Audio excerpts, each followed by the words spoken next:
Good morning, everybody. Orin J here with another War of the Visions video, and I'm going to start again by apologizing if there's some kind of echo going on. The move is, we're right in the thick of this move, so a lot of stuff needs to go on the walls. The window, like there's a window, you guys can't see it obviously, but it's like right there, looks out onto the street. There's no blinds or curtains on that thing. It is bouncing my voice right back at me, and anybody who's out there walking around can see me while I'm doing this. So I'm live for you, and really, well, I'm not live for you, but I am live for anybody looking awkwardly in my window, which is a little bit strange. Still, we'll get that voice stuff figured out. I don't want to quit making content during this. So let's talk about Soul, his vision card, and some new upgrades coming to some old units in War of the Visions this week. And we're going to start with Soul. Now, Soul is a meta-defining fire unit. This is a guy who's going to do a lot of damage. He's going to counter the strike meta a little bit, although units like Bridal Elia can get around strike resist. You'll still get like 30 to 40% depending on how she's built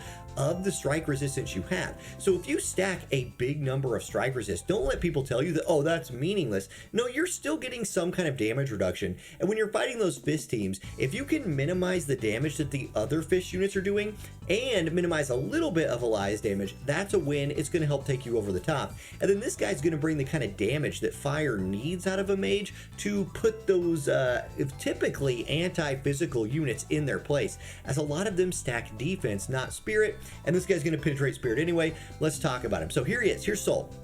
His TMR, first of all, is a cloth armor that I actually like. It's a small group buff that you see right here, gives human killer with physical attacks to your allies, and drops aggro for the person using it. Now, obviously for Soul, he doesn't care about that physical human killer, but some of his allies might, and it might be a good piece of gear to run on another unit in another group. Overall, it's good. It's not amazing, so something you might think about running. His master ability has single target resistance, which is going to be a theme for him. Reaction block rate 20, that's a wonderful stat. Strike resistance 10, here's the beginning of that strike resistance. Critical evasion 30, and then an upgrade to a skill. He's 100 cost. Fallen Sage is his new job, with Scholar and Ruin Knight backing him up. Okay, let's check out his kit. He does have that support ability that you're going to want to run basically all the time. 24 magic, 40 spirit pin, 30 magic attack resist penetration, and healing power up 15. He has some healing in his kit, so it is something that he can do, but this is a support ability that has both penetrations in it. 40 spirit pin, 30 magic attack resist pin, also boosting his magic. This is all about helping him do damage. You'll love to see it. Then you have some options after that. I don't necessarily love Scholar's Knowledge with the defense and accuracy, but his other new one, Heliarch Stance, is drop aggro by 5, increase 12 more single target resistance. So again, stacking up with his support ability, stacking up with his master ability to get even more single target resist, and gives him float. So, all of those attacks that don't hit floating targets, here you go, this man is floating. Otherwise, you could go fire attack up with a water resistance decrease. This would be like a PvE one if you want to do some more damage. Activation time down is probably weaker on here, but then check out Sharp Mind. 40 more spirit pin with 20 accuracy on it. This 40 spirit pin plus this 40 spirit pin puts you at 80 spirit penetration, meaning you are going to penetrate all of the spirit you really need to be penetrating with just 2 support abilities, and you don't need to worry about another way of getting it. So I think that's cool. You have some options, but you're always going to run Euritia's Guidance. That's going to be an every timer. Astral Shield is a 70% counter chance to slash and strike damage. So once again, more anti-strike. If it procs, you reduce the damage by 40%. This is a really good way that he has of countering Elia a little bit more, even though he's stacking strike resist penetration, that she is particularly good at, he's stacking strike resist and she's particularly good at penetrating that. This gives you a chance to just reduce her damage by 40% if she's striking at you. So I think you're going to run that most of the time, especially if he's fighting those strike teams that you see everywhere right now. Otherwise, you have a 30% chance to counter with magical damage or an increased AP. You're just going to run this one all the time. Like, it's the best one on here. Okay, his main job. He has a guaranteed hit move, Brilliance of Nothingness. It is colorless. So right, it's a colorless non-elemental attack, scales off of magic, dex, agility, and luck. Short range, especially for a mage at range 3, that's really short, but 6 uses, only 15 AP. He has a self buff with Wisdom of the Wise. It gives him magic and critical evade, and then some effect that I don't really know what this is. We'll have to see when he comes out what that effect is. The JP WoTV site does not translate it. Then Garment of Truth, this is the one that previewed in the game. It's a 7,500 physical damage shield, so I love that. Again, even if you can't mitigate all of somebody like Elias' damage, you can't just block it with a shield. So there we go, 7,500 HP shield, that's nice. Protect will help, protect you against all those strikers. Here's strike resist 15, and strike resist 35 for fire allies. So if you're running this dude in a fire group, 35% strike resist is going to be very, very useful. 3 uses of this buff. It's a group buff. This is core to his kit. Okay, Exhaust Heat. Here's our first fire element damaging move we're talking about. Nice range on this, range of 4 with a little AoE, taking it to range 5. It is 165 modifier damage that increases by 75%, 50% chance to inflict poison, for 3 turns for targets, plus increased chance by 25% if they have AP Auto Restore, Haste, or Berserk on them. So a decent chance to inflict poison right here, and inflicting poison is something he's going to be a particularly good unit at doing. Then Fire of Destruction and Chaos. 2 targets, 2-hit attack. So you pick 2 targets, you hit both of them twice. Then it does this. It breaks magic barriers for them, which is awesome. 180% modifier damage, and will cast a heal for self. Then, and it also decreases AP for the target. So here's some of that healing that is boosted by his healing boost that you saw earlier in the kit. He does have healing, and he has some more healing in his kit as well, but here's where you're probably going to be seeing it most of the time. If he's doing this like, multi-target single hit attack and then popping a heal for his team, you'll love to see that. It's a multi-hit attack, 4 uses of it, which is important. I like that skill a whole lot. Then Salvation, his job level 25 ability. Once again, select up to 2 targets. He's going to be very hard to tank with AoE resist, right? You're going to need to have both AoE resist and single target resist to tank this guy. Again, sort of like Elia, right? Where she's picking 3 targets all over the map and hitting him. He can kind of do the same thing with magic right here. So this move will dispel ignore fatal damage, so it knocks courage off of the targets, 165% modifier, and then when target is killed, automatically cast another skill, HP recovery. So more healing for himself right here. A very powerful attack. His kit is loaded with great support, especially for fire units, and a ton of damage options, and a little bit of status effects in there with the poison.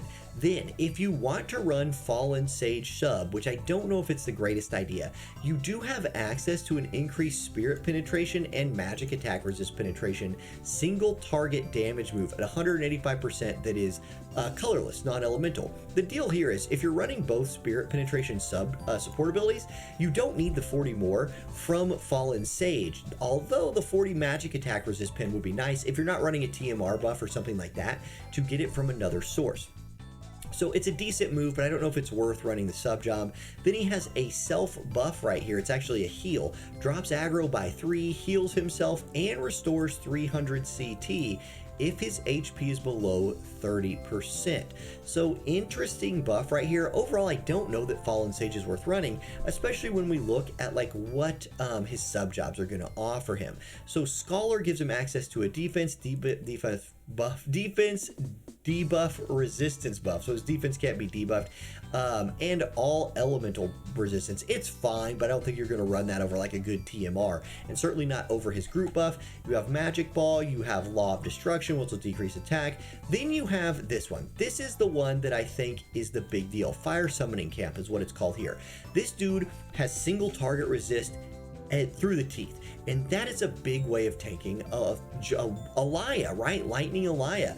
People talk about how like, oh, she can penetrate strike resistance, so maybe he's not even that good against her. This is 25 more single target resist for him and his allies. Yes, it's also giving fire attack. Yes, it's giving evocation gauge boost, but this 25 single target resist stacked on top of potentially, 12 here and another, what, 10 here. So you're at 22 plus the 25 here. So you're almost 50 before gear, before vision cards, before espers. You can get a boatload of single target resist on this guy, and AoE resist is out there as well. But if you can take away the single target attack from Alaya, the one where she's like targeting everybody, I think that's a big deal, and this is one of the reasons why he's good against her, in my opinion. I think you're going to run Scholar for that buff a lot. Ruin Knight does give you access to some slashing moves, which is good, and Drain Evocation, but he's got better options, I think, than those. Then his Limit Break. There's a lot going on with his Limit Break, so let's look at it. First of all, Dispels Shell and kicks off Courage. So another way for him to kick off Courage. This is a big AoE attack, so not a single target attack this time. Has a good chance of inflicting poison. If they are poisoned, you decrease the attack by 40%, healing power down 50, and fire resist minus 25%. So it's a big setup move for the rest of your team and for the rest of his kit to just tee off on them. Overall, this guy, very, very strong. He will be in the game for a while. You're going to see a lot of soul from your fire players out there. Vision card that he's coming with, we already got a good preview of this from the client, but it does have defense, magic, and HP, so definitely made for a mage. You already could see the single target resist on there, so even more single target resist for him if you're running it on him. It has agility, human killer magic, elemental chain resist. Let's see what other fire units, though, take advantage of this card. That's what I'm really curious to see. So, Sol and Shalze, who are probably meant to be hand in hand. And then you have other good options. Like, I think these two being the two newest fire units seems like an obvious power couple to run with this card. Then you have good tank options right here, including Rain, who is getting his Limit Break upgraded. We'll talk about that here in just a moment. Minwu, you're not going to run Shalze and Minwu, but maybe one run or the other. You could mix in Pissarro for some weird evasion stuff. It does have agility on it. That would be a strange flex. You have King Mont and Hyo. Don't sleep on Hyo, man. Hyo is good. So you have a nice selection of fire units to run with that card, making it very good. I'm pulling for this card for sure, and maybe I'll get Soul this week on like a 300 paid pull, or just get lucky somewhere down the line. All right, upgrades to old units. We're going quick. We're already at 11 minutes. Charisse here is getting her master ability too. So she's getting 5 more missile attack resist pin, AoE resist 10, and aggro down 3. A little bit more damage, a lot more survivability right there for Charisse. Lizette is getting nothing changed to her old. She had magic resist 15, critical rate 30, critical damage 10. All that's staying the same. She is picking up 20 defense pin and 20 water killer, making her a stronger, even stronger option for cost limited lightning teams. Like, I think at 50 cost, she's already really strong, and my camera just turned itself off, so that's a fun thing I'm dealing with. I forgot to mention, there's no AC in this room right now. It's very hot, and I'm pretty sure my camera just overheated. Great camera. Okay, so we'll do the rest of this without a camera. That's fine. So there's that. Now, if you look at Rain's getting his Limit Break upgraded, and it's quite the upgrade. So previously before, this was a very good Limit Break for PvE chaining teams, because it's a 2-hit chaining move that decreased fire resistance. Now it also decreases spirit, which is a big deal for fire chaining teams. A lot of spirit hitters in fire chaining teams. It now also gives him the ability to debuff attack and magic when he attacks people by 20%, and gives him regenerate. So really good Limit Break upgrade there for Rain, just in time to run him with like Shalze and Soul or something like that. Laswell, in continuing with the FFBE theme of today, getting his Limit Break upgraded. It will now break barriers for the target, still does 40 defense penetration. Let's see, but now, importantly, it's not just for this attack, it's for 3 turns, which is a nice upgrade for Laswell. And then it tries to make him an evasion unit. The damage modifier stays the same, but it drops accuracy on the targets by 25 and gives him ignore sure hit. So evasion Laswell, I don't know, maybe that's floating around somewhere. Or surprise evasion Laswell anyway. And then you have Charlotte out here. Her Limit Break is getting upgraded, and it's a really good one. So previously she had a nice debuff to attack and magic and a defense and spirit buff for herself. Now that is all staying the same, but she's also getting HP. She's getting single target resist 40 for 2 turns, and HP recovery when she drops below 50%. So Charlotte was already a pretty good lightning tank. Maybe she was outclassed by somebody like Alphonse, but nice upgrades across the board right there for our new units. And my camera is off, so you guys can't tell, but I'm looking into it right now. now. I will get these bugs worked out. The content will continue to trickle out over the next few weeks as I move. But there we go. Have a great one, everybody, and I'll catch you next time. Peace.